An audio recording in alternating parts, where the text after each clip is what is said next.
इस वक्त देख लेते हैं जंग यानी वॉर से जुड़ी 25 बड़ी खबरें। यूक्रेन और रूस में तनाव के बीच व्लादिमीर पुतिन ने विदेश मंत्री से मुलाकात की है। रूसी विदेश मंत्री लावरोव ने अपने राष्ट्रपति को कहा है कि यूरोपीय संघ का प्रस्ताव संतोषजनक नहीं है, अमेरिका के सुरक्षा प्रस्ताव से भी असहमत हैं। पुतिन ने अपने लावरोव से पूछा कि क्या अब भी नाटो और अमेरिका से बातचीत का मौका बचा है, तो विदेश मंत्री ने हाँ में जवाब दिया। तनाव के बीच रूस के आर्मी चीफ का बड़ा बयान सामने आया है। रूसी सेना अध्यक्ष ने कहा है कि यूएस सबमरीन ने रूस के जल क्षेत्र में घुसपैठ की कोशिश की है। उन्होंने कहा कि अगर कोई हमारी सीमा में आया तो सेना हमले के लिए तैयार है।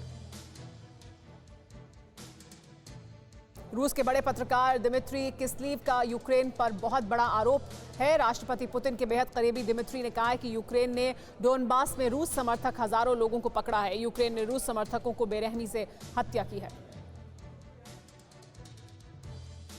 अमेरिका ने रूस को बड़े हमले की चेतावनी दी है। अमेरिका ने कहा है कि रूस किसी न किसी बहाने यूक्रेन पर हमला करेगा। अमेरिका ने नाटो क्षेत्र के हर इंच की रक्षा का संकल्प लिया है। हालांकि रूस ने अमेरिका के हमले की चेतावनी को हिस्टीरिया करार दिया है। रूस यूक्रेन टेंशन के बीच रूस ने बड़ा बयान दिया है। रूस ने कहा है कि मॉस्को और वॉशिंगटन के बीच बातचीत सबसे बुरे दौर में है।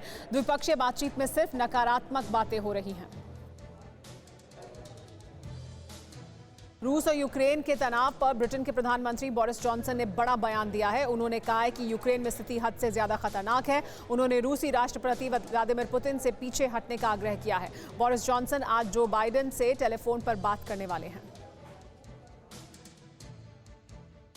कनाडा के प्रधानमंत्री जस्टिन ट्रूडो ने रूस को अल्टीमेटम दिया है। कहा है कि यूक्रेन में किसी भी रूसी घुसपैठ के गंभीर परिणाम होंगे। इससे पहले फ्रांस भी रूस को अंजाम भुगतने की धमकी दे चुका है। यूक्रेन से विवाद के बीच रूस ने अपना युद्धाभ्यास तेज कर दिया है। तोपों और आर्टिलरी के साथ रूस और बेलारूस की जॉइंट वॉर एक्सरसाइज हुई है। यूक्रेन के साथ तनाव को देखते हुए रूस और बेलारूस के रक्षा मंत्रियों के बीच टेलीफोन पर बातचीत हुई है। यूक्रेन से विवाद के बीच रूस ने अपना युद्धाभ्यास तेज कर दिया है। रूसी फाइटर के साथ बेलारूस का भी सुखोई गश्त लगाता दिखा। रूसी और बेलारूसी Su-30 SM फाइटर लगातार पेट्रोलिंग कर रहे हैं। रूस का जंगी बेड़ा यूक्रेन के बेहद करीब मौजूद है। रूस के सैनिक हजारों टैंक और आर्टिलरी के साथ यूक्रेन बॉर्डर पर तैनात हो चुके हैं। यूक्रेन के राष्ट्रपति ने कहा कि रूस की किसी भी चुनौती के लिए हम तैयार हैं। नाटो मेंबरशिप को लेकर यूके में यूक्रेन के एम्बेसडर ने बड़ी बात कही। उन्होंने कहा कि युद्ध टालने के लिए यूक्रेन नाटो की सदस्यता छोड़ने के लिए तैयार है। बीबीसी के साथ इंटरव्यू में यूक्रेन के राष्ट्रपति ने यह बड़ा बयान दिया। यूएस इंटेलिजेंस ने दावा किया है कि रूस के 1,48,000 सैनिक यूक्रेन बॉर्डर पर पहुंच चुके हैं। पेंटागन ने पहले कहा था कि यूक्रेन बॉर्डर पर रूस के 1 लाख सैनिक मौजूद हैं। रूसी नेवी ने वॉरशिप से आर्टिलरी फायरिंग का अभ्यास किया है। आर्टिलरी फायर से सतह पर टारगेट को तबाह किया। जमीन पर प्रहार के लिए वॉरशिप से पैसिफिक फ्लीट की तैयारी की गई है। समंदर में भी रूस की सेना पूरी तरह से तैयार है। ब्लैक सी में रूस के 30 से ज्यादा युद्धपोत एक्शन में हैं। कई रूसी पनडुब्बियां भी युद्धाभ्यास में हिस्सा ले रही हैं।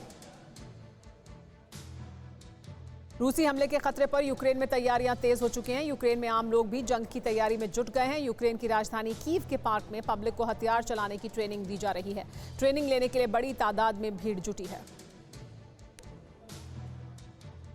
यूक्रेन के नागरिक भी पूरे जोश में हैं। नौजवानों के साथ साथ बुजुर्ग और महिलाएं भी ट्रेनिंग के लिए पहुंच रहे हैं। एक बुजुर्ग महिला का बंदूक लेकर ट्रेनिंग करती हुई तस्वीर खूब वायरल हो रही है। रूसी खतरों को देखते हुए यूक्रेन में अब छोटे छोटे बच्चों ने भी हथियार उठा लिए हैं। 9 साल के बच्चे तक हथियार चलाना सीख रहे हैं।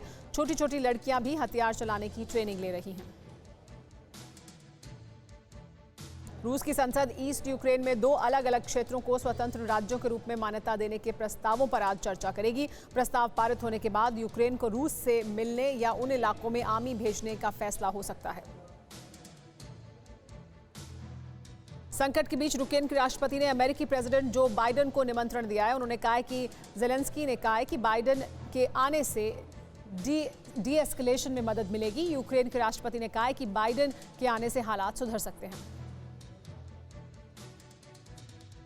तनाव के बीच लोगों ने यूक्रेन खाली करना शुरू कर दिया है। दुनिया के तमाम देशों के स्टूडेंट्स यूक्रेन छोड़ रहे हैं। यूक्रेन में मेडिकल कॉलेज में भारतीय छात्रों को अभिभावकों की अनुमति से घर लौटने की सलाह दी गई है। अमेरिका ने भी अगले 48 घंटे में अपने सभी लोगों को वापस बुलाने की तैयारी की है। युद्ध जैसे हालात के बीच कई एयरलाइंस ने यूक्रेन के एयर स्पेस का इस्तेमाल करने से इनकार कर दिया है। नीदरलैंड की एयरलाइंस KLM ने सभी उड़ानें रद्द कर दी हैं। यूक्रेन के एयरलाइंस ने भी अपनी उड़ानें डाइवर्ट कर दी हैं। रूस यूक्रेन में छिड़े विवाद में अमेरिका की एंट्री को लेकर एक सर्वे हुआ है। रूस के संभावित इलाके पर 42% अमेरिकी चाहते हैं कि जो बाइडेन अमेरिकी सेना को भेजें। रूस की आक्रामकता पर ज्यादातर अमेरिकियों ने कहा कि पूरे यूक्रेन पर कब्जे की स्थिति में सेना भेजनी चाहिए। यूक्रेन की मदद के लिए लिथुवेनिया आगे आ चुका है। हथियारों से भरा विमान लिथुवेनिया से यूक्रेन की राजधानी कीव पहुंचा है। रूस से युद्ध की आशंका को देखते हुए लिथुवेनिया यूक्रेन की मदद कर रहा है। रूस और यूक्रेन के बीच तेजी से बढ़ रहे तनाव को देखते हुए बाल्टिक देशों में सुरक्षा चक्र मजबूत करने के लिए आज लिथुवेनिया में जर्मनी का एक सैन्य विमान पहुंचा। इस विमान में करीब 360 सैनिक थे। यूक्रेन के हवाई क्षेत्र में अमेरिकी एयरक्राफ्ट चक्कर लगा रहे हैं। नाटो के टोही विमान भी हवा में चक्कर लगा रहे हैं। पिछले कुछ घंटों से यूक्रेन के आसमान में RQ-4A एक्टिव है।